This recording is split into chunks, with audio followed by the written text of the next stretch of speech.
이건 정말 믿기 힘든 광경입니다. 사막에서 한국 기술이 세계 최고라는 미국 엔지니어의 발언에 전 세계 건설업계가 충격에 빠졌습니다. 31조 원짜리 세계 최대 지하철을 중동에 깔아버린 한국, 사우디 왕족들이 우리 석유머니는 이제 한국으로 간다며 난리가 났다고 합니다.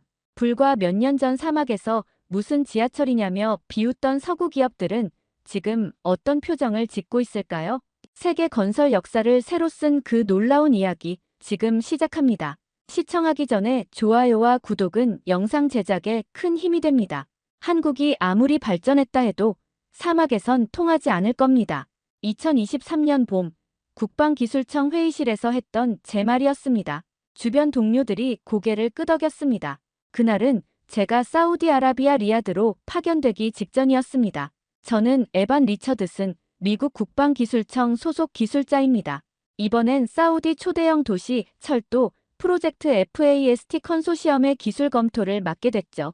에반, 한국팀이 중동에서 뭘 할 수 있을지 궁금하네. 상관인 윌리엄스 국장이 커피를 마시며 말했습니다. 아시아 국가들은 자국 내에선 뭐든 할 수 있죠. 하지만 사막은 다른 세계예요. 저는 자신있게 대답했습니다. 프랑스와 스페인은 이미 중동에서 충분한 경험을 쌓았어요. 하지만 한국은 제 목소리에는 의심이 가득했습니다. 그때만 해도 전 한국을 그저 빠르게 따라잡은 나라 정도로만 생각했습니다. 회의가 끝나고 준비실로 돌아오자 책상 위에 리야드 프로젝트 파일이 놓여 있었습니다. 삼성물산이라는 회사 이름이 눈에 들어왔습니다. 전자회사가 왜 철도를 만들지? 저도 모르게 웃음이 나왔습니다. 다음 날 저는 긴 비행 끝에 리야드 국제공항에 도착했습니다. 비행기에서 내리는 순간 뜨거운 바람이 얼굴을 때렸습니다. 온몸이 바싹 말라가는 느낌이었습니다. 이런 곳에 지하철을 만든다고 의문이 들었습니다. 공항 출구에서 누군가 제 이름을 불렀습니다. 리처드슨 씨, 환영합니다. 프랑스 악센트가 섞인 영어였습니다. 제 앞에 선 남자는 자신을 장 필립 드르몽이라고 소개했습니다. FAST 컨소시엄의 프랑스 기술 총괄이었죠. 드디어 미국 전문가를 만나게 되네요. 당신의 평가가 필요했어요. 드르몽은 딱딱한 미소를 지었습니다. 저와 드르몽은 공항에서 나와 대기 중이던 차에 탔습니다. 도시로 향하는 길, 양쪽으로 끝없는 모래사막이 펼쳐졌습니다. 이곳에서 일해본 적 있나요? 드르몽이 물었습니다. 아니요, 처음입니다. 재미있게 지켜보세요. 특히 동양팀이요. 드르몽의 말투에서 비웃음이 느껴졌습니다. 한국팀 말인가요? 네, 삼성이요. 유럽에선 이미 검증된 기술이 있는데 그들은 자기 방식만 고집하더군요. 드르몽은 창밖을 가리켰습니다. 이 환경에서는 동양의 기술이 오래 버티지 못해요. 곧 알게 될 겁니다. 그의 말이 제 의심을 확신으로 바꿔놓았습니다. 차가 도시에 들어서자 거대한 공사장이 눈에 들어왔습니다. 이곳이 앞으로 제가 일할 FAST 컨소시엄 현장이었습니다. 프랑스, 스페인, 미국, 한국 네 나라가 힘을 합쳐 만드는 리야드 지하철 프로젝트였죠. 호텔에 도착해 짐을 풀고 창밖을 바라봤습니다. 저 멀리 공사 크레인이 보였습니다. 내일부터 시작이군. 저는 침대에 누워 생각했습니다. 한국 팀에 대한 의심이 머릿속에서 맴돌았습니다. 사막에서 과연 그들의 기술이 통할까? 제 마음속엔 이미 답이 정해져 있었습니다. 다음 날 아침, 저는 프로젝트 현장을 처음 방문했습니다. 뜨거운 태양 아래 각국 기술자들이 분주히 움직이고 있었습니다. 지금부터 각 국가별 작업 구역을 안내해 드리겠습니다. 현지 담당자 알리 파임이 말했습니다. 첫 번째로 방문한 곳은 프랑스 팀 구역이었습니다. 우리는 유럽 표준고가 공법을 적용하고 있습니다. 드르몽이 자랑스럽게 설명했습니다. 거대한 크레인과 정돈된 장비들이 눈에 띄었습니다. 다음은 스페인 팀 구역이었습니다. 작업자들이 소리 지르며 일하는 모습이 활기찼습니다. 하지만 곳곳에 자재가 어지럽게 쌓여 있었습니다. 마지막으로 한국 팀 구역으로 향했습니다. 이상할 정도로 조용했습니다. 작업자들은 말없이 각자 위치에서 일에 몰두하고 있었습니다. 한국 팀은 항상 이렇게 조용한가요? 제가 알리에게 물었습니다. 네, 말은 적지만 일은 정확합니다. 알리가 대답했습니다. 저는 삼성물산 팀장 이재훈과 처음 인사를 나눴습니다. 리처드슨 씨, 반갑습니다. 좋은 협력이 되길 바랍니다. 이재훈은 단정한 인상에 짧게 인사를 건넸습니다. 네, 저도요. 특별한 공법을 적용하고 계신가요? 제가 물었습니다. 현재는 테스트 중입니다. 결과가 나오면 보고 드리겠습니다. 이재훈의 대답은 간결했습니다. 너무 간결해서 오히려 의심스러웠습니다. 현장 방문을 마치고 첫 국제회의가 열렸습니다. 각국 대표들이 모인 회의실은 긴장감이 감돌았습니다. 프랑스 팀의 진행 상황을 보고하겠습니다. 드르몽이 일어나 프레젠테이션을 시작했습니다. 화려한 그래프와 수치로 가득한 자료였습니다. 스페인 팀도 비슷한 발표를 이어갔습니다. 그런데 한국팀 차례가 되자 의외의 상황이 벌어졌습니다. 다음은 한국팀. 보고서가 제출되지 않았네요. 넘어가겠습니다. 드르몽이 의도적으로 무시하는 듯 했습니다. 하지만 이재훈은 항의하지 않았습니다. 그저 조용히 고개를 끄덕일 뿐이었습니다. 회의가 끝나고 복도에서 우연히 이재훈과 마주쳤습니다. 아까 왜 항의하지 않으셨어요? 분명 불공정한 대우였는데요. 제가 물었습니다. 말보다 결과로 보여주는 게 더 중요합니다. 이재훈은 담담하게 대답했습니다. 그날 저녁 현지 신문에서 눈에 띄는 기사를 발견했습니다. 한국의 기술, 사막에서 검증된 적 없어. 누가 흘린 정보인지는 명확했습니다. 다음 날 아침, 저는 한국팀 구역을 다시 찾았습니다. 한국 기술자들이 무언가를 실험하고 있었습니다. 무슨 실험인가요? 제가 물었습니다. 한국팀 안전 책임자 김성현이 대답했습니다. 사막 환경에서 콘크리트 냉각 테스트입니다. 결과는요? 아직 만족스럽지 않습니다. 하지만 해결할 겁니다. 그의 자신감 있는 표정이 마음에 걸렸습니다. 현장을 둘러보며 각 팀의 작업 방식을 비교했습니다. 프랑스와 스페인은 화려하고 시끄러웠습니다. 반면 한국팀은 조용하고 체계적이었습니다. 하지만 이런 방식이 과연 사막에서 통할까요? 저는 여전히 의심을 지울 수 없었습니다. 삼성팀 구역에서 빠져나오던 그때였습니다. 갑자기 귀를 찢는 경보음이 울려 퍼졌습니다. 비상 상황입니다. 모든 인원은 대피하십시오. 스피커에서 영어와 아랍어가 번갈아 흘러나왔습니다. 주변이 순식간에 혼란스러워졌습니다. 작업자들이 안전모를 고쳤으며 뛰어다녔고 차량들의 경적 소리가 요란했습니다. 무슨 일이죠? 당황해서 주변을 둘러봤습니다. 프랑스팀 설계 터널 구간에서 붕괴 사고가 발생했습니다. 알리가 달려오며 소리쳤습니다. 그의 얼굴은 땀과 먼지로 뒤덮여 있었습니다. 사상자는요? 제가 물었습니다. 아직 확인 중입니다. 빨리 가봐야 합니다. 모두가 사고 현장으로 향했습니다. 바람이 거세게 불고 있었고 모래먼지가 시야를 가렸습니다. 목구멍이 모래로 메인 듯 답답했습니다. 현장에 도착하니 참혹한 광경이 펼쳐졌습니다. 프랑스 팀이 설계한 지하 터널 입구가 무너져 내리고 있었습니다. 거대한 콘크리트 구조물이 마치 모래성처럼 무너져 내렸습니다. 작업자들이 필사적으로 대피하는 모습이 보였습니다. 일부는 동료를 끌어안고 뛰어나오고 있었습니다. 저기 아직 작업자가 있습니다. 누군가 소리쳤습니다. 모래 폭풍이 불던 날씨 탓인지 구조물이 급격히 팽창하여 균열이 생긴 듯 했습니다. 어떻게 된 거죠? 제가 드르몽에게 물었습니다. 드르몽의 얼굴은 창백했습니다. 손에 쥔 설계도를 보며 떨고 있었습니다. 이런 일은 예측할 수 없었어요. 갑작스러운 기온 변화 때문이죠. 드르몽의 목소리에 당황함이 묻어났습니다. 하지만 이런 극단적인 온도 변화는 사막에서 흔한 일 아닌가요? 제가 물었습니다.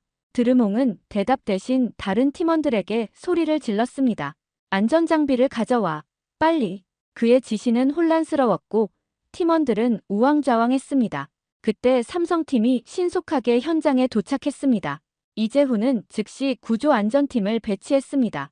다른 팀들이 혼란스럽게 움직이는 동안 한국팀은 놀라울 정도로 체계적으로 움직였습니다. 각자 맡은 역할이 정확히 있는 듯 했습니다. 무전기로 간결한 지시가 오갔고 모두가 질서정연하게 움직였습니다. 추가 붕괴 가능성이 있습니다. 모든 인원은 안전구역으로 이동해주세요. 이재훈의 지시가 명확했습니다.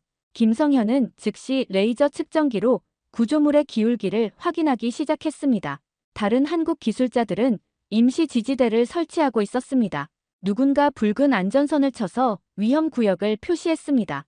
저는 그들의 신속함에 놀랐습니다. 마치 이런 상황을 위해 미리 훈련해온 것처럼 보였습니다. 현장은 순식간에 통제되었습니다. 응급회의가 소집되었습니다. 각국 대표들이 긴급하게 모였습니다. 임시회의실로 쓰이는 컨테이너는 너무 좁아서 모두가 서서 회의를 진행했습니다. 공기는 무거웠고 모두의 얼굴에 긴장감이 서려 있었습니다. 창문으로 계속해서 모래바람이 치는 소리가 들렸습니다. 이번 사고로 프로젝트 전체가 위험에 처했습니다. 프로젝트 총책임자가 입을 열었습니다. 원인을 정확히 파악하고 대책을 세워야 합니다. 사우디 현지 담당자는 계속해서 전화를 받느라 진땀을 흘리고 있었습니다. 왕실에서 상황 보고를 요청했습니다. 어떻게 설명해야 할지 총책임자의 목소리에 초조함이 묻어났습니다. 그 순간 드르몽이 손을 들었습니다. 사고의 원인을 분석했습니다. 한국팀이 제안한 열차 냉방 시스템이 구조에 영향을 미쳤을 가능성이 있습니다. 그의 발언에 회의장이 술렁였습니다. 저는 그의 얼굴을 유심히 관찰했습니다. 이마에 맺힌 땀방울, 떨리는 손가락, 불안하게 흔들리는 눈동자, 거짓말을 하는 사람의 모습이었습니다. 그게 무슨 말씀이십니까? 우리 시스템은 아직 설치도 되지 않았습니다. 이재훈이 냉정하게 반박했습니다. 회의실에 긴장감이 감돌았습니다. 설계 단계에서부터 영향이 있었을 겁니다. 삼성의 콘크리트는 내열 검증이 안 됐다는 보고가 있습니다. 드르몽은 서류 뭉치를 꺼내 보였습니다. 모두가 그 서류를 주목했습니다. 저는 앞으로 몸을 기울여 살펴봤습니다. 그 보고서에는 여러 그래프와 수치가 나열되어 있었지만 어딘가 억지스러워 보였습니다. 이 보고서는 처음 보는 겁니다. 언제 작성된 건가요? 이재훈이 물었습니다. 드르몽은 대답 대신 계속해서 다른 주장을 펼쳤습니다. 더 중요한 건 지금 우리가 취해야 할 조치입니다. 프랑스 팀은 즉시 대체 설계를 준비하겠습니다. 저는 혼란스러웠습니다. 제가 본 한국팀의 실험은 오히려 철저했는데 무슨 일이 벌어지고 있는 걸까요? 드르몽의 말은 설득력이 있어 보였지만 직감적으로 뭔가 잘못되었다고 느꼈습니다. 회의가 끝나고 드르몽이 제게 다가왔습니다. 리처드슨 씨, 이 보고서를 잘 검토해 보세요. 한국팀도 곧 실패할 겁니다. 그는 낮은 목소리로 속삭였습니다. 왜 그렇게 확신하시나요? 제가 물었습니다. 경험이죠. 그들도 어차피 곧 한계를 드러낼 겁니다. 드르몽의 눈빛에 이상한 감정이 서려 있었습니다. 경쟁심? 아니면 두려움? 호텔로 돌아와 드르몽이 준 보고서를 자세히 살펴봤습니다. 내용은 그럴듯했지만 어딘가 억지스러운 느낌이 들었습니다. 데이터의 출처가 명확하지 않았고 일부 실험 조건은 현실과 동떨어져 보였습니다. 창밖으로 사고 현장의 불빛이 보였습니다. 저 멀리서 한국팀이 여전히 작업 중인 모습도 눈에 들어왔습니다. 다른 팀들은 이미 철수했는데 그들만 현장을 지키고 있었습니다. 프로젝트 전체가 위기에 처한 상황이었습니다. 제 머릿속은 갈피를 잡을 수 없었습니다. 진실은 무엇일까? 누구의 말을 믿어야 할까?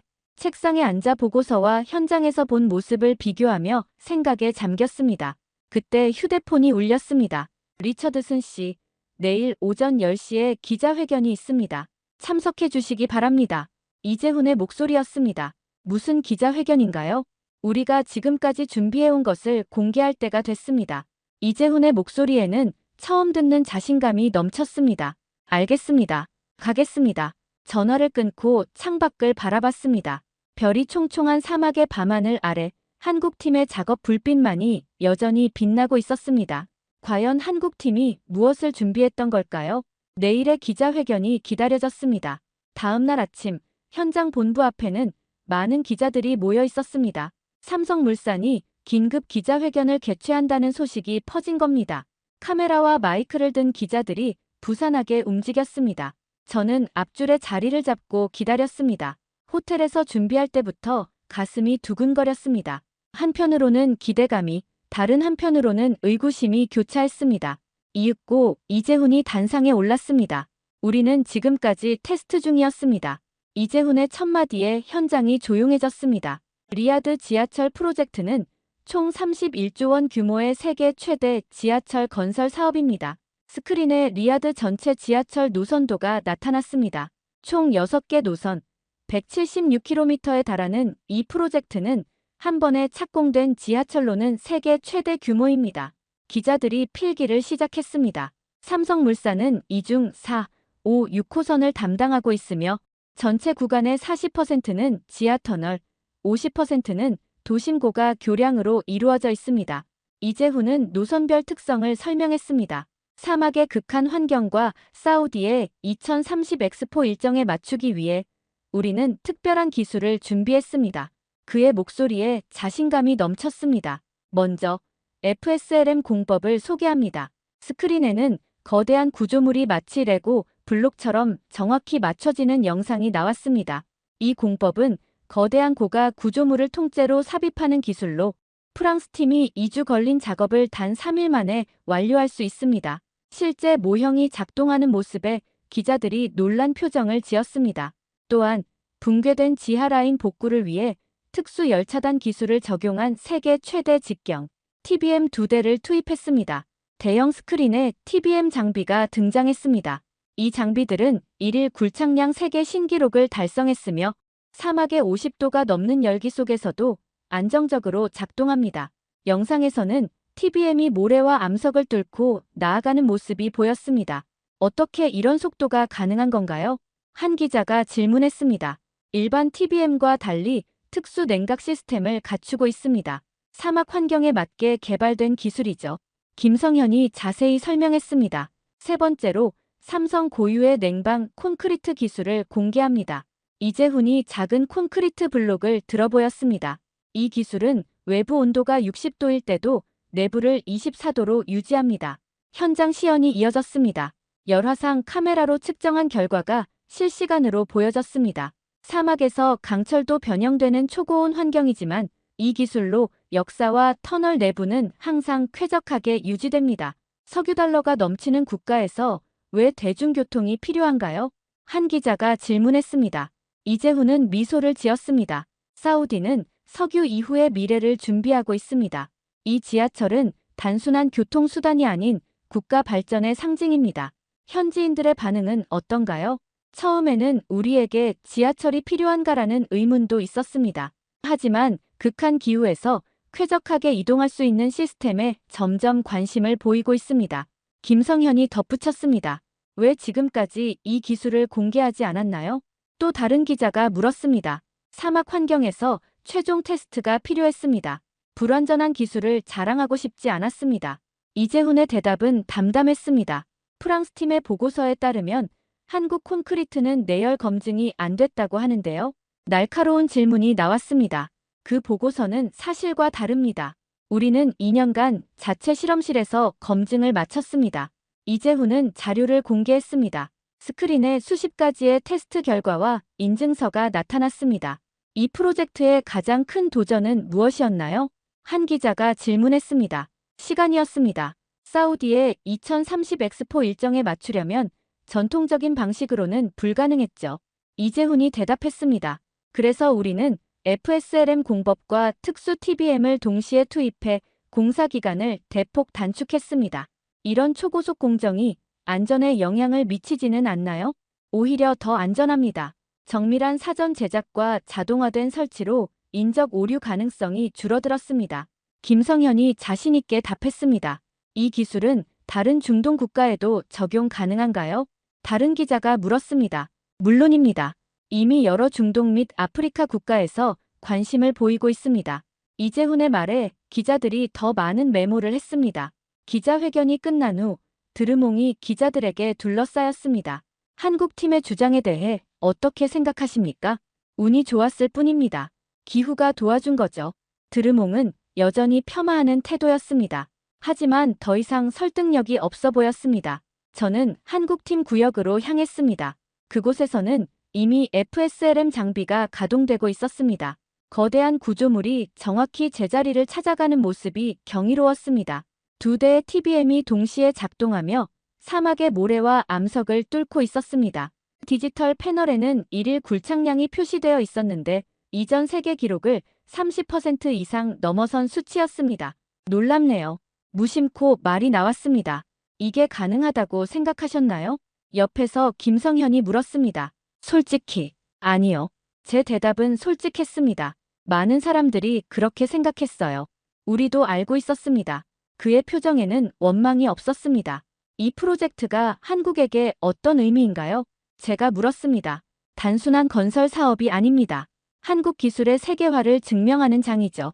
김성현의 눈빛이 빛났습니다. 석유부국 사우디에서 31조 원을 들여 지하철을 짓는다는 건 세계적으로도 큰 의미가 있습니다. 그 중심에 한국이 있다는 사실이 자랑스럽습니다. 그날 저녁 호텔방에서 창밖을 바라보며 생각에 잠겼습니다. 제가 틀렸습니다. 한국의 기술은 제가 상상했던 것보다 훨씬 뛰어났습니다. 그들은 왜 처음부터 이 사실을 알리지 않았을까요?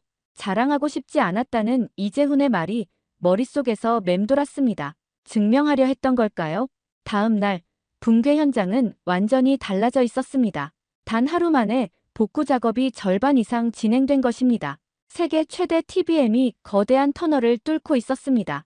모든 기술자들이 놀란 표정으로 작업을 지켜보고 있었습니다. 무인열차 시운전 날이 밝았습니다. 각국 전문가들이 모여 열차 첫 운행을 지켜볼 예정이었습니다. 리처드슨 씨, 앞자리에 앉으세요.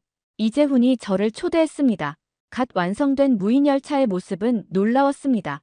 유선형 차체에 최신식 설비를 갖춘 모습이었습니다. 다른 국가들은 아직 시운전이 가능한가요? 제가 물었습니다. 프랑스와 스페인은 여전히 디버깅 문제로 고전 중입니다.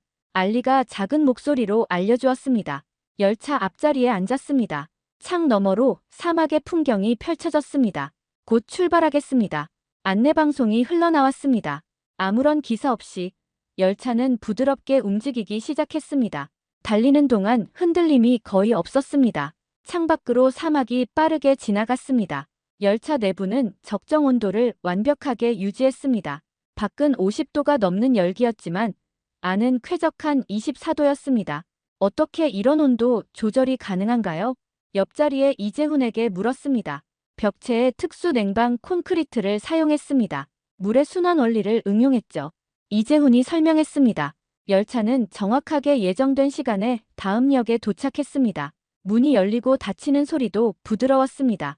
역시 냉방이 완벽하게 작동하고 있었습니다. 이건 놀랍네요. 제 말은 진심이었습니다. 돌아오는 길, 저는 창밖을 바라보며 생각에 잠겼습니다. 이건 단순한 기술이 아니었습니다. 철학이었습니다. 사람을 위한, 사람의 생존을 위한 길이었습니다. 열차가 기지로 돌아오자 박수 소리가 터져 나왔습니다. 첫 무인 운행이 완벽하게 성공한 것입니다. 다른 국가 기술자들의 표정이 복잡해 보였습니다. 특히 드르몽은 얼굴이 굳어 있었습니다. 저는 이재훈에게 다가갔습니다. 이걸 왜 지금까지 숨긴 거죠? 오랫동안 품었던 의문을 물었습니다. 이재훈은 잠시 저를 바라보더니 대답했습니다. 우린 자랑하러 온 게 아닙니다. 증명하려 온 거죠. 그 말에 가슴이 묘하게 울렸습니다.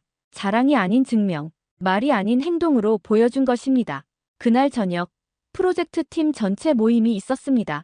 각국 대표들이 성과를 나누는 자리였습니다. 프랑스 팀과 스페인 팀은 여전히 기술적 문제를 해결하지 못했다고 보고했습니다. 반면 한국 팀은 이미 실전 운행을 마친 상태였습니다. 어떻게 이렇게 빨리 완성할 수 있었나요? 한 엔지니어가 물었습니다. 우리는 완성을 위해 테스트하는 게 아니라 테스트를 위해 완성했습니다. 이재훈의 대답이 의미심장했습니다. 저는 그제야 한국 팀의 접근 방식을 이해했습니다. 그들은 처음부터 완벽을 목표로 했던 것입니다. 그래서 조용했고, 그래서 서두르지 않았던 겁니다. 제 마음속에 무언가가 바뀌기 시작했습니다. 프랑스 본부에서 긴급 공문이 도착했습니다. 드르몽의 허위 보고서가 발각된 것입니다. 장 필립 드르몽의 기술 은폐와 허위 보고서 작성이 확인되었습니다. 공문의 내용이 프로젝트 총책임자에 의해 공개되었습니다. 그는 의도적으로 한국팀의 기술을 폄하하고 사실과 다른 정보를 본부에 보고했습니다. 징계 절차가 시작되었고 현장에서도 드르몽에 대한 불신이 퍼졌습니다. 모두가 그를 피하기 시작했습니다.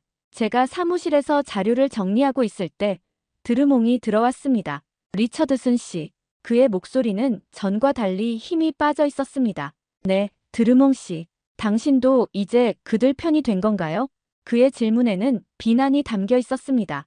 편을 든 게 아닙니다. 사실을 인정한 겁니다. 제가 대답했습니다. 넌 감정에 휘둘린 거야. 드르몽이 낮은 목소리로 말했습니다. 저는 잠시 생각하다가 웃으며 대답했습니다. 아니요. 드디어 사람이 보이기 시작했어요. 그는 더 이상 말없이 사무실을 나갔습니다. 그날 이후 드르몽은 현장에서 모습을 감췄습니다. 프랑스 본사로 소환되었다는 소문이 돌았습니다. 저는 한국팀과 더 많은 시간을 보내기 시작했습니다. 그들의 일하는 방식을 가까이서 지켜보고 싶었습니다. 우리는 왜 이렇게 일할까요? 김성현이 어느 날 갑자기 물었습니다. 어떤 의미에서요? 제가 되물었습니다. 우리가 만드는 건 그저 열차나 터널이 아니에요. 사람들의 삶이죠. 그의 말이 제 마음에 깊이 새겨졌습니다. 사우디의 뜨거운 날씨 속에서 현지인들이 시원하게 이동할 수 있는 공간. 그것은 단순한 교통수단이 아니라 삶의 질을 바꾸는 것이었습니다. 이재훈과 함께 현장을 둘러보던 중 제가 물었습니다. 한국에서는 모든 프로젝트를 이렇게 진행하나요? 네. 우리에게 기술은 사람을 위한 도구입니다. 그 이상도 이하도 아니죠. 그의 대답은 간결했지만 깊은 의미를 담고 있었습니다. 저는 제 보고서를 전면 수정하기 시작했습니다. 처음에 가졌던 의심과 편견을 솔직히 인정하고 한국 기술의 우수성을 객관적으로 기록했습니다. 당신의 보고서가 많이 바뀌었네요. 미국 본부의 커뮤니케이션 실장 사만다 웰링턴이 화상 통화에서 말했습니다. 네, 제가 보고 경험한 것을 그대로 썼습니다. 처음과 많이 다른데요? 맞습니다. 제 생각이 바뀌었으니까요. 통화를 마치고 창밖을 바라봤습니다. 이제 공사는 거의 마무리 단계에 접어들었습니다. 한국팀의 구역이 가장 먼저 완공되어 가고 있었습니다. 그들의 기술만큼이나 인상적인 것은 그들의 철학이었습니다. 사람을 중심에 두는 기술, 말이 아닌 결과로 증명하는 자세, 자랑보다 헌신을 중요시하는 문화. 저는 이제 그것을 분명히 보고 있었습니다. 2025년 리야드 KAFD역 개통식 날이 밝았습니다. 화려하게 장식된 역사에는 각국 대표와 언론인들이 모여 있었습니다. 저도 미국 대표단의 일원으로 참석했습니다. 개통식 단상에는 사우디 왕자와 각국 대표들이 앉아 있었습니다. 놀랍게도 한국팀과 함께 저도 무대에 오르라는 초대를 받았습니다. 왜 저인가요? 이재훈에게 물었습니다. 당신은 이 프로젝트의 진실을 본 증인입니다. 그의 대답에 가슴이 뭉클했습니다. 개통식이 시작되고 각국 대표들의 연설이 이어졌습니다. 마지막으로 기자들의 질문 시간이 왔습니다. 한 기자가 마이크를 들고 질문했습니다. 리처드슨 씨, 미국 국방기술청 소속 검토관으로서 가장 기억에 남는 팀은 어디였나요? 모든 시선이 저에게 쏠렸습니다. 저는 마이크를 받아들고 잠시 생각했습니다. 이 프로젝트에는 여러 팀이 참여했습니다. 제 목소리가 홀 전체에 울려 퍼졌습니다. 계획만 판 팀도 있었고 시간만 끌던 팀도 있었습니다. 청중들 사이에서 웃음소리가 들렸습니다. 하지만 단 하나의 팀만이 사람을 위해 일했습니다. 제 말에 장내가 조용해졌습니다. 그 팀 이름은 코리아입니다. 제 발언이 끝나자 박수 소리가 터져 나왔습니다. 특히 사우디 관계자들의 박수가 가장 컸습니다. 그들은 한국팀의 진정한 가치를 체감하고 있었습니다. 제 발언은 실시간으로 중계되어 전 세계 SNS에 퍼져나갔습니다. 한국, 사람을 위해 만들다라는 해시태그가 순식간에 트렌드가 되었습니다. 이것은 단순한 마케팅 문구가 아니었습니다. 제가 직접 경험한 철학이었습니다. 개통식 후 이재훈과 함께 완성된 역사를 둘러봤습니다. 정말 아름다운 역이네요. 제가 말했습니다. 아름다움보다 중요한 건 실용성입니다. 이재훈이 대답했습니다. 그의 말대로 이 역은 완벽하게 실용적이었습니다. 무더운 사막 한가운데서도 시원하게 유지되는 실내, 직관적인 안내 시스템과 완벽한 무인 운행, 모든 것이 사용자를 위해 설계되어 있었습니다. 현지 사람들이 역사를 둘러보며 감탄하는 모습이 보였습니다. 그들의 얼굴에는 기쁨과 자부심이 가득했습니다. 이제 우리도 이런 시설을 갖게 되다니 믿기지 않아요. 한 현지인이 말했습니다. 삼성물산의 성공은 곧 새로운 계약으로 이어졌습니다. 중동, 아프리카, 동남아시아에서 러브콜이 쏟아졌습니다. 한국의 기술을 우리나라에도 가져와 주세요. 각국 대표들의 요청이 줄을 이었습니다. 저는 그날 밤 호텔 창가에 서서 불빛으로 빛나는 KAFD역을 바라봤습니다. 처음 이곳에 왔을 때와는 완전히 다른 감정이었습니다. 의심과 편견은 사라지고 존경과 감동이 그 자리를 채웠습니다. 한국의 기술은 조용했지만 가장 강렬했습니다. 미국으로 돌아가는 비행기 안, 창밖으로 사막이 점점 작아져 갔습니다. 2개월간의 임무를 마치고 돌아가는 길이었습니다. 처음 이곳에 왔을 때의 제 모습이 떠올랐습니다. 한국 기술을 의심했던 그 오만한 자세가 부끄러웠습니다. 테이블을 펴고 리야드의 지하철 노선도를 다시 한번 살펴봤습니다. 색색의 선이 도시 전체를 감싸고 있었습니다. 그중 한국팀이 맡은 빨간색 노선이 가장 눈에 띄었습니다. 많은 걸 배웠습니다. 저도 모르게 중얼거렸습니다. 옆자리 승객이 저를 쳐다봤지만 미소만 지을 뿐이었습니다. 비행기가 고도를 높이자 창밖으로 사막을 달리는 무인열차가 보였습니다. 마치 모래 위를 미끄러지듯 부드럽게 움직이고 있었습니다. 그 모습에 절로 미소가 지어졌습니다. 노트북을 꺼내 최종 보고서를 마무리했습니다. 리야드 프로젝트에서 배운 교훈이라는 제목을 달았습니다. 마지막 단락에 이렇게 적었습니다. 이 열차는 기술로 달린 게 아닙니다. 사람의 손과 믿음이 움직인 것입니다. 보고서를 저장하고 창밖을 다시 바라봤습니다. 구름 사이로 점점 작아지는 리야드 도시가 보였습니다. 워싱턴에 도착한 후 상관인 윌리엄스 국장을 만났습니다. 어땠나, 에반? 한국 팀에 대한 첫 인상이 맞았나? 그가 웃으며 물었습니다. 완전히 틀렸습니다, 국장님. 제 솔직한 대답에 그가 눈썹을 치켜 올렸습니다. 그들은 우리가 생각한 것보다 훨씬 앞서 있었습니다. 그렇게 좋았나? 좋다는 표현으로는 부족합니다. 그건 철학이었습니다. 제 말에 윌리엄스가 관심을 보였습니다. 이후 몇 주 동안 제 보고서는 국방기술청 내에서 화제가 되었습니다. 한국 기술의 철학적 접근이라는 세미나까지 열리게 되었습니다. 리야드 프로젝트로부터 3개월 후 저는 특별한 이메일을 받았습니다. KAFD역 벽면에 제 메모가 영구 부착되었다는 소식이었습니다. 이재훈이 보낸 사진 속에는 대리석 벽면에 새겨진 문구가 있었습니다. 이 열차는 기술로 달린 게 아닙니다. 사람의 손과 믿음이 움직인 것입니다. 그 아래에는 제 이름이 새겨져 있었습니다. 가슴이 뭉클해졌습니다. 또 다른 사진에는 역사 입구에 큰 글씨로 새겨진 문구가 보였습니다. 한국, 사람을 위해 만들다. 그 문구는 단순한 슬로건이 아니었습니다. 제가 직접 경험하고 깨달은 진실이었습니다. 이제 저는 다른 프로젝트에 참여할 때마다 한국에서 배운 교훈을 떠올립니다. 기술은 사람을 위해 존재한다는 것, 말보다 행동으로 증명해야 한다는 것, 그리고 가장 조용한 목소리가 때로는 가장 강력하다는 것. 한국의 기술은 조용했지만 가장 강렬했습니다. 그리고 그것은 아직 끝나지 않은 이야기입니다. 세계 곳곳에서 한국의 기술이 사람들의 삶을 바꾸고 있으니까요. 저는 이제 그 변화의 증인이 되었습니다.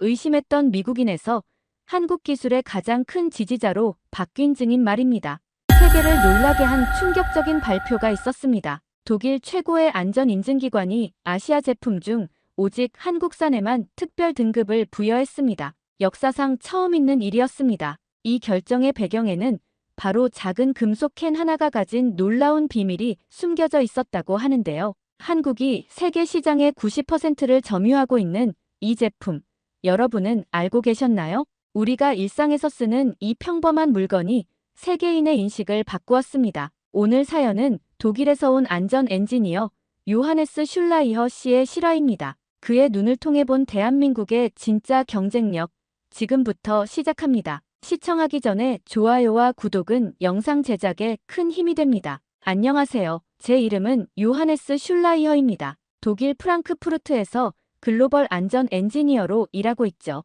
30대 후반, 10년 넘게 수많은 제품의 안전성을 평가해왔습니다. 저는 항상 데이터와 객관적 수치만 믿었습니다. 기계는 신뢰할 수 있지만 사람의 손길이 닿으면 오차가 생긴다고 생각했죠. 그게 제 원칙이었습니다. 하지만 작은 부탄가스 캔 하나가 제 모든 생각을 바꿔놓을 줄은 몰랐습니다. 그날 아침 프랑크푸르트 언론은 조용한 주택가에서 일어난 가스 폭발 사고를 보도했습니다. 피해자는 70대 노부부였고 주방에서 사용하던 일회용 부탄가스가 폭발해 집 일부가 파손됐다고 했습니다. 저는 그 뉴스를 보자마자 현장으로 달려갔습니다. 안전 엔지니어로서 이런 사고는 제 책임 범위였으니까요. 현장에 도착해보니 집 한쪽이 완전히 무너져 내려 있었습니다. 다행히 노부부는 경상이었지만 충격에서 벗어나지 못한 채 구급차 앞에 서 있었습니다. 어떻게 된 일인가요? 노인은 떨리는 손으로 말했습니다.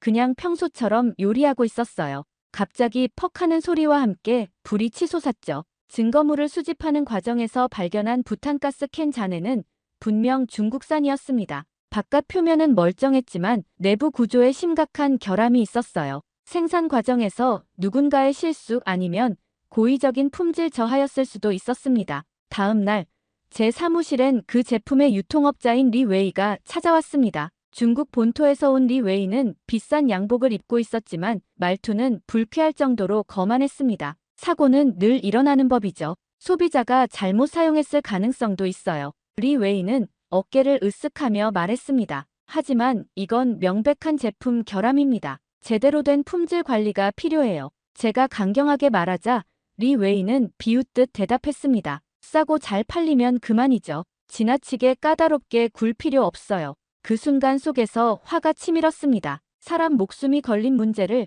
이렇게 가볍게 여긴다니요. 사무실을 나가는 리 웨이를 노려보며 책상 위 서류들을 정리하던 중 한 줄의 문장이 눈에 띄었습니다. 한국산 제품은 구조가 다릅니다. 내부 안전장치와 이중 검수 시스템으로 유사 사고 확률이 현저히 낮음. 짧은 문장이었지만 그 순간 머릿속에 의문이 피어올랐습니다. 정말 그럴까? 아시아 제품이라면 다 비슷하지 않을까? 저는 항상 데이터와 객관적 수치만 믿어왔습니다. 하지만 이번엔 그 문장이 자꾸 머릿속을 맴돌았습니다. 그날 저녁, 저는 충동적인 결정을 내렸습니다. 직접 확인해보자. 눈으로 보고 손으로 만져보자. 그리고 그 주장이 진실인지 확인하자. 한국이라는 나라, 솔직히 말해 저에겐 삼성과 현대 외에는 특별한 이미지가 없었습니다. 하지만 그 작은 부탄가스 캔 하나가 제 인생을 바꿀 줄은 그때는 몰랐죠.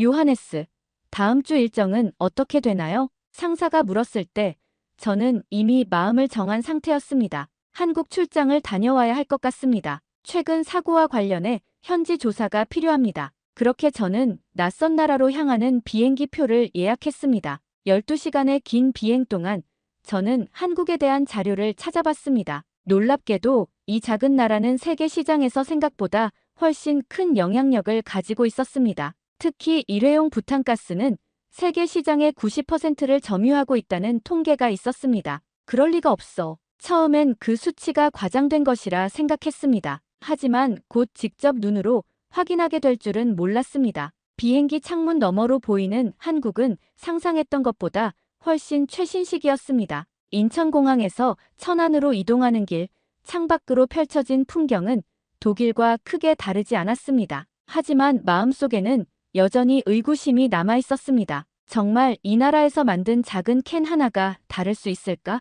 그 의문을 안고 저는 천안의 부탄가스 공장으로 향했습니다. 천안에 도착한 첫날, 저는 바로 공장으로 향했습니다. 도심에서 조금 벗어난 곳에 자리 잡은 공장은 생각보다 훨씬 컸습니다. 약 13만 제곱미터의 부지는 축구장 18개를 이어놓은 것과 맞먹는 규모였습니다. 정문 앞에 서자 땀이 조금 났습니다. 이곳에서 과연 제가 원하는 답을 찾을 수 있을까요? 아니면 또 다른 실망을 안고 돌아가게 될까요? 요하네스 씨, 어서 오세요. 기다리고 있었습니다. 현관에서 저를 맞이한 사람은 박정우 팀장이었습니다. 40대 초반으로 보이는 박정우 팀장은 단정한 차림새와 조용한 목소리를 가진 사람이었습니다. 첫인상은 특별히 강렬하지 않았지만 왠지 신뢰가 가는 모습이었습니다. 직접 와주셔서 감사합니다. 이쪽으로 오시죠. 박정우 팀장은 저를 공장 내부로 안내했습니다. 문을 열자마자 귀를 때리는 기계 소리와 함께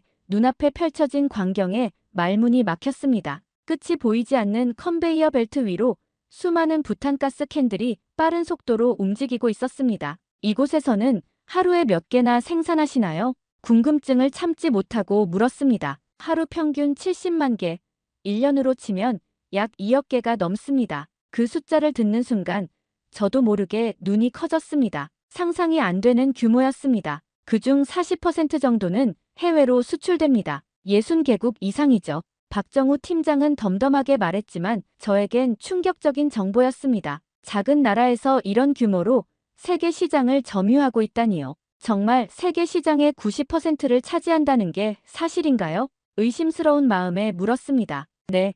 일회용 부탄가스 분야에서는 그렇습니다. 음식을 끓여 먹는 아시아 문화권은 물론이고 캠핑 문화가 발달한 러시아, 최근에는 한류와 함께 남미 시장까지 넓혀가고 있어요. 공장 내부를 걷는 동안 저는 계속해서 놀라움을 감추지 못했습니다. 한쪽에서는 캔의 몸체를 만들고 다른 쪽에서는 위아래 부분을 조립하고 또 다른 구역에서는 가스를 충전하는 작업이 동시에 이루어지고 있었습니다. 총 3개의 컨베이어 벨트로 구성되어 있는데 각 라인마다 길이가 430m에 달합니다. 430m라니 한 라인만 해도 400m 달리기 트랙보다 길었습니다. 그런 라인이 3개나 있다니요. 박정우 팀장은 계속해서 공장을 안내했습니다. 처음에는 단순히 자동화된 기계들이 대부분의 일을 하는 줄 알았습니다. 하지만 가까이서 보니 곳곳에 작업자들이 있었습니다. 작업자들은 기계 옆에서 제품을 살피고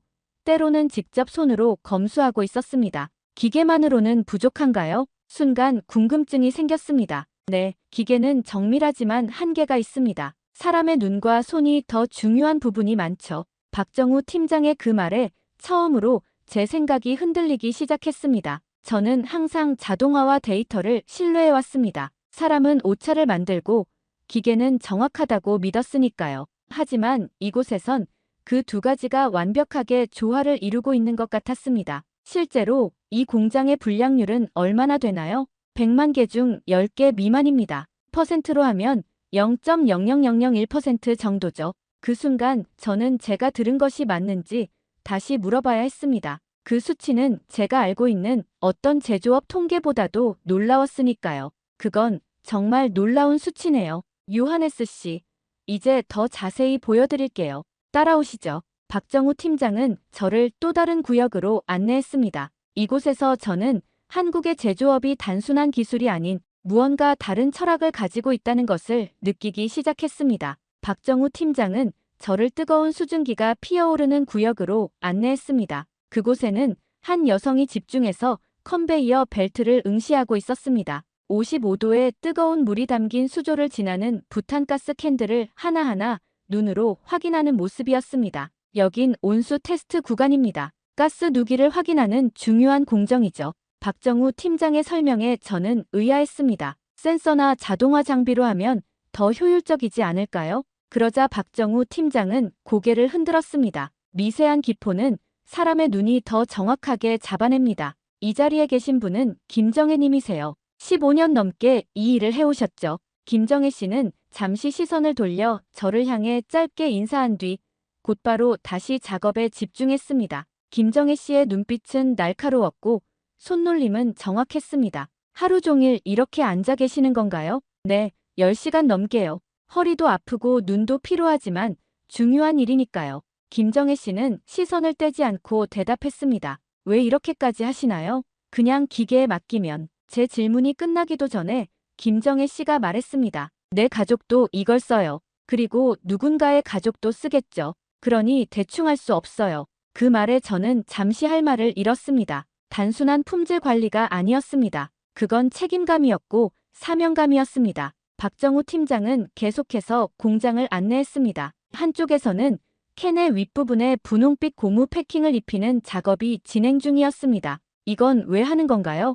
가스가 새지 않도록 이중으로 안전장치를 하는 겁니다. 작은 부분 같지만 이게 안전을 결정하죠. 작업자는 하나하나 눈으로 확인하며 불량품을 걸러내고 있었습니다. 컨베이어 벨트는 분당 1200개의 속도로 움직이고 있었지만 작업자의 손은 그보다 더 빨랐습니다. 이렇게 빠른 속도로 정확하게 검수가 가능한가요? 처음에는 힘들지만 10년 정도 하면 눈이 적응합니다. 옆에 있던 작업자가 웃으며 말했습니다. 10년이라니 그 시간 동안 같은 자리에서 같은 일을 한다는 것이 저에겐 상상이 안 됐습니다. 독일에서는 보통 2년에서 3년마다 직무를 바꾸는 편인데요. 여기선 그렇게 오래 같은 일을 하시나요? 그게 바로 차이점입니다. 우리는 한 가지 일의 전문성을 갖추는 것을 중요하게 생각합니다. 박정우 팀장의 말에 저는 생각에 잠겼습니다. 어쩌면 제가 효율성만 추구하다가 전문성의 가치를 간과했던 건 아닐까요?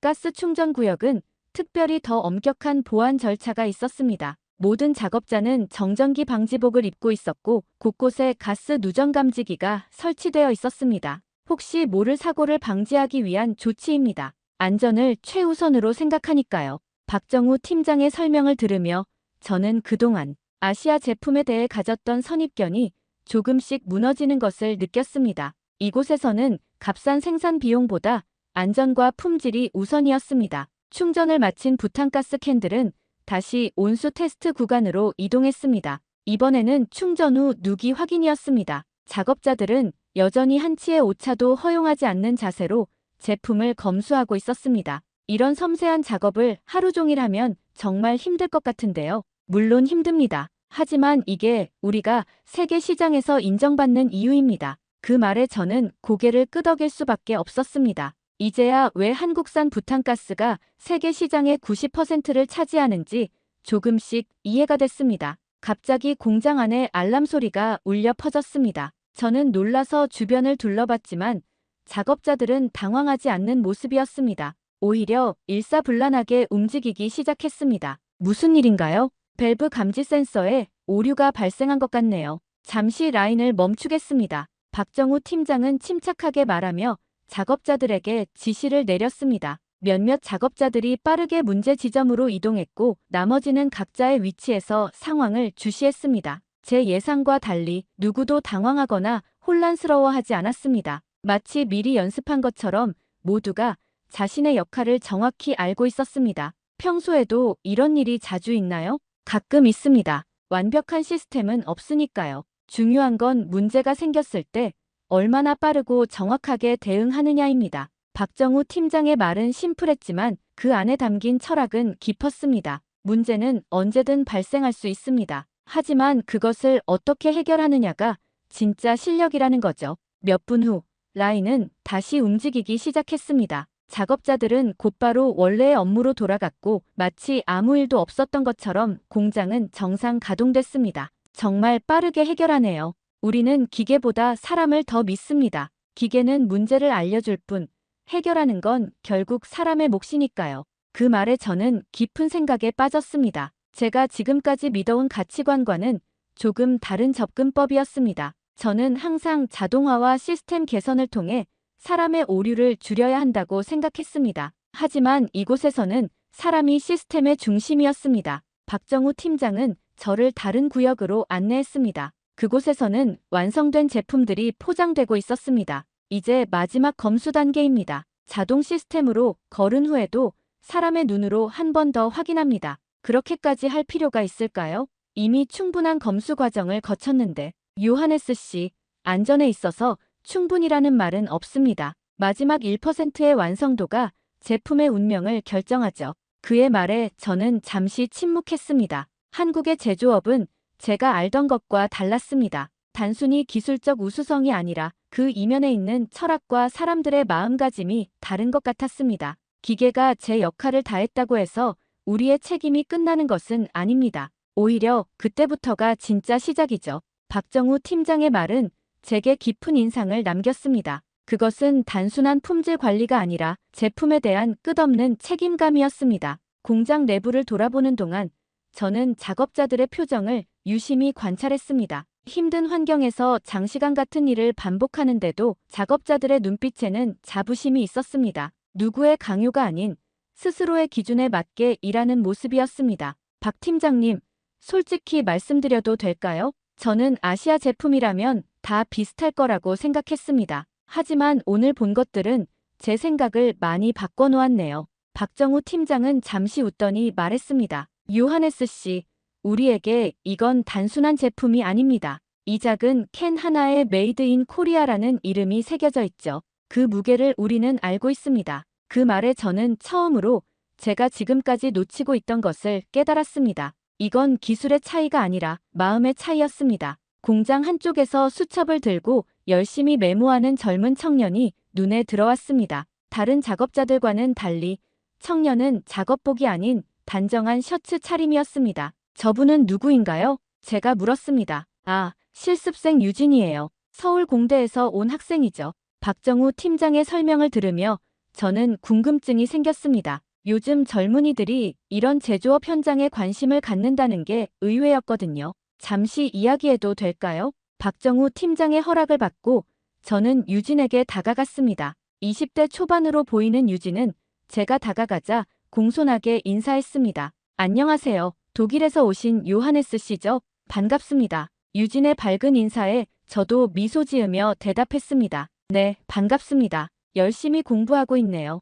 왜 다른 첨단 기술 분야가 아닌 이런 전통적인 제조업을 선택했나요? 솔직한 제 질문에 유진은 잠시 생각하더니 진지하게 대답했습니다. 사실 이건 첨단 기술이에요. 겉으로 보기엔 단순해 보여도 안전과 품질을 유지하는 기술은 매우 복잡하거든요. 유진의 대답이 의외였습니다. 저는 이런 제조업을 구식이라고 생각했는데 유진의 시각은 달랐습니다. 그래도 요즘 젊은이들은 IT나 인공지능 같은 분야를 더 선호하지 않나요? 유진은 고개를 끄덕이다가 이내 진지한 표정으로 말했습니다. 맞아요. 친구들 대부분은 그쪽으로 가죠. 하지만 저는 이런 제품이 우리 일상에 미치는 영향력에 더 관심이 있어요. 제 부모님도 이거 쓰세요. 그래서 제대로 배워야겠다고 생각했어요. 그 말은 마치 김정혜 씨의 말과 똑같았습니다. 내 가족도 이걸 써요. 이 단순한 문장이 이들에게는 책임감의 원천이었습니다. 실제로 현장에서 배우는 게 맞나요?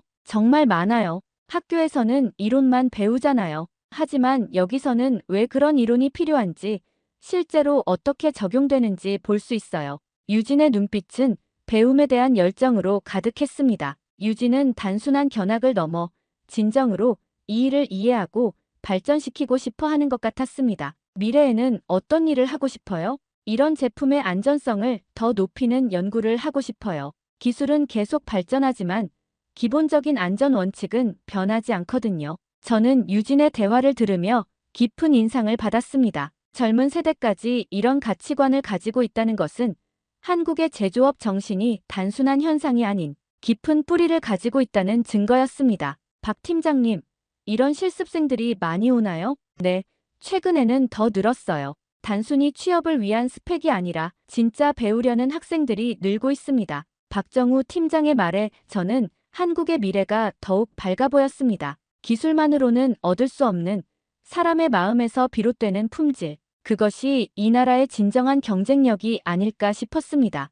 유진이 다시 작업자들 사이로 돌아가 질문하고 메모하는 모습을 보며 저는 문득 제 젊은 시절을 떠올렸습니다. 저도 처음에는 이렇게 열정적이었을까요? 언제부터 데이터와 수치만을 믿고 그 이면의 사람들을 보지 못하게 되었을까요? 제가 독일에서 온 목적을 아시나요? 제가 유진에게 물었습니다. 네, 중국산 부탄가스 폭발 사고 때문에 오셨다고 들었어요. 맞아요. 처음에는 아시아 제품이 다 비슷할 거라고 생각했어요. 하지만 이곳에서 보니 완전히 다르네요. 유진은 자신감 있게 대답했습니다. 한국 제품은 달라요. 우리는 절대 안전을 타협하지 않으니까요. 그 말에 저는 더 이상 의심할 필요가 없다고 느꼈습니다. 젊은 세대까지 이런 확고한 가치관을 가지고 있다면 이 나라의 미래는 분명 더 밝을 것입니다. 공장 견학을 마치며 저는 마음속으로 오늘 본 것들을 정리했습니다. 기술, 시스템, 그리고 그 이면에 있는 사람들의 마음가짐.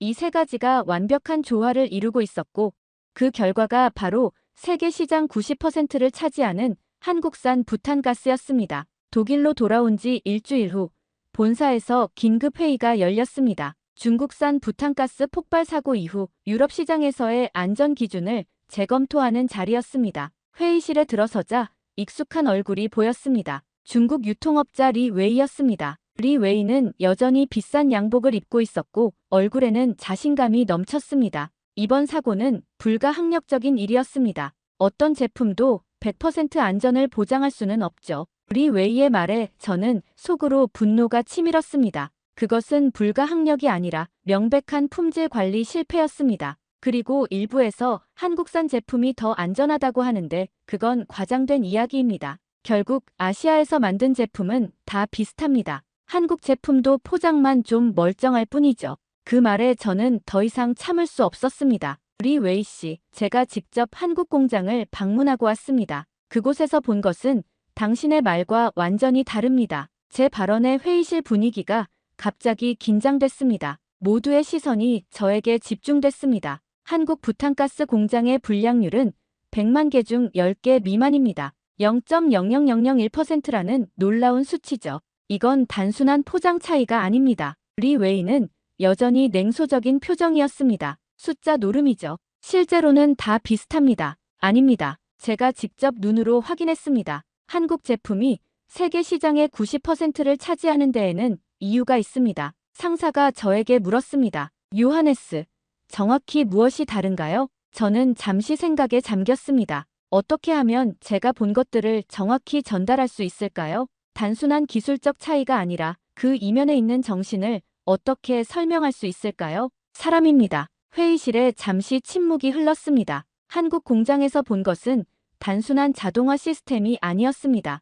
15년 경력의 작업자가 뜨거운 물속에서 미세한 기포를 찾아내는 장면, 젊은 공학도가 현장에서 배우는 모습, 그리고 무엇보다 내 가족도 이걸 쓴다는 책임감. 제 말에 리 웨이는 비웃음을 감추지 못했습니다. 감성팔이는 그만하시죠. 결국 비즈니스는 비용과 효율성의 문제입니다. 아닙니다. 진정한 비즈니스는 신뢰의 문제입니다. 한국산 부탄가스가 세계 시장을 석권한 이유는 바로 그 신뢰 때문입니다. 회의는 결국 유럽 수입 기준을 강화하는 방향으로 결론이 났습니다. 이는 사실상 중국산 제품에 대한 규제가 강화되는 것을 의미했습니다. 회의가 끝난 후 저는 사무실로 돌아와 한국 출장 보고서를 마무리했습니다. 평소라면 단순히 기술적 내용과 데이터만 기록했을 텐데 이번에는 달랐습니다. 저는 보고서 서문에 박정우 팀장의 말을 인용했습니다. 이 제품엔 메이드 인 코리아가 찍힙니다.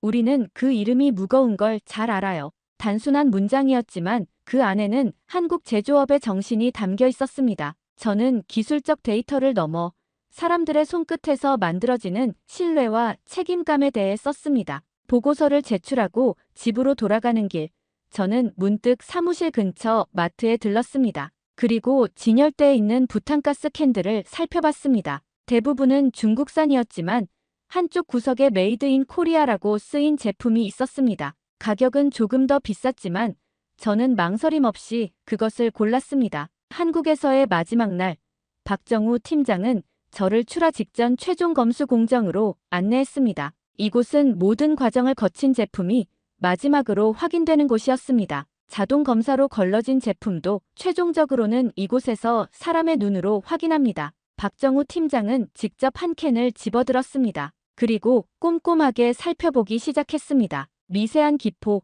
표면의 주름, 극미한 오염까지 모두 제품의 안전에 영향을 줄 수 있습니다. 박정우 팀장의 손끝은 마치 외과 의사처럼 섬세했습니다. 수백만 개의 제품 중 하나일 뿐인데 마치 유일한 작품을 다루는 것 같은 집중력이었습니다. 이렇게 하나하나 확인하는 게 가능한가요? 하루에 70만 개를 생산한다면서요. 모든 제품을 확인하는 건 아닙니다. 샘플링 검사죠. 하지만 중요한 건 마음가짐입니다. 이 하나가 불량이라면 같은 시간에 만들어진 제품들도 의심해봐야 합니다. 박정우 팀장의 말에 저는 깊은 인상을 받았습니다. 그것은 단순한 품질 관리가 아니라 근본적인 철학이었습니다. 요하네스 씨, 이런 작은 캔 하나가 세계 시장을 좌우한다는 게 믿기지 않으실 수도 있어요. 하지만 저희에겐 이건 단순한 제품이 아닙니다. 대한민국의 이름을 달고 세계로 나가는 대사와 같은 존재죠. 그 말에 저는 고개를 끄덕였습니다.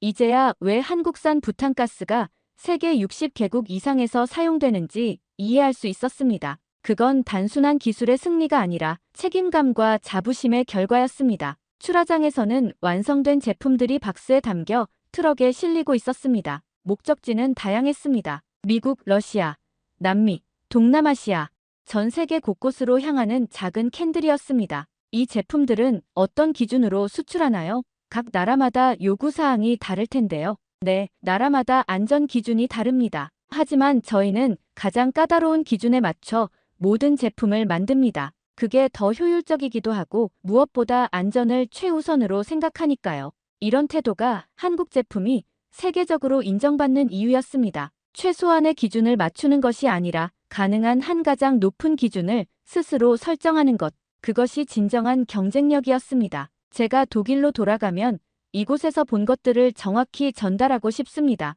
특히 리 웨이 같은 사람들의 편견을 바로잡고 싶어요. 박정우 팀장은 미소를 지었습니다. 그냥 보신 그대로 전하시면 됩니다. 저희는 화려한 말보다 제품이 말해주길 바랍니다. 박정우 팀장의 말처럼 한국의 제조업은 화려한 광고나 마케팅보다 제품의 품질로 승부하고 있었습니다. 그리고 그 핵심에는 사람이 있었습니다. 공장을 나서기 전 저는 작업자들에게 인사를 건넸습니다. 하루 종일 같은 자리에서 집중하는 작업자들의 노고가 세계 시장을 움직이고 있다는 사실이 새삼 놀라웠습니다. 정말 감사합니다. 덕분에 많은 것을 배웠습니다. 김정혜 씨는 잠시 일을 멈추고 웃으며 대답했습니다. 별 말씀을요. 저희는 그저 맡은 일을 하는 것뿐입니다.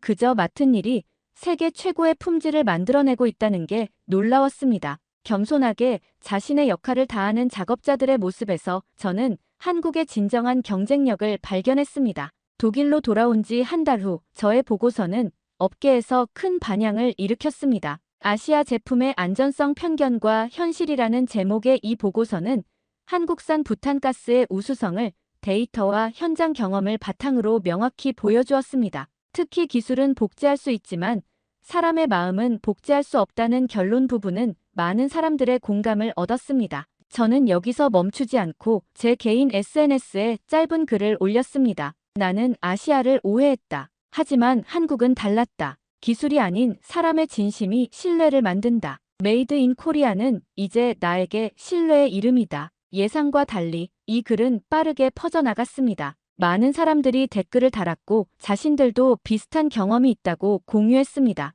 놀랍게도 이 반응은 독일에 국한되지 않았습니다. 전 세계 여러 나라에서 관심을 보였고 심지어 한국 언론에서도 이 이야기를 다루기 시작했습니다. 어느 날 박정우 팀장에게서 메일이 왔습니다. 요하네스 씨, 당신의 글을 보고 우리 직원들이 많이 감동했습니다. 단순히 우리 제품을 칭찬해 주신 것이 아니라 제품 뒤에 있는 사람들의 노력을 알아봐 주셔서 진심으로 감사합니다. 그 메일을 읽으며 저는 제가 한국에서 보낸 짧은 시간이 얼마나 가치 있었는지 다시 한번 깨달았습니다. 그것은 단순한 비즈니스 출장이 아니라 제 인생의 관점을 바꾼 소중한 경험이었습니다. 얼마 후 저는 유럽 안전기준협회의 세미나에서 연사로 초청받았습니다. 주제는 글로벌 시장에서의 제품 안전성이었습니다. 강연을 준비하며 저는 한국에서의 경험을 어떻게 전달할지 고민했습니다. 대형 스크린에 천안 공장의 사진을 띄우며 저는 말을 시작했습니다.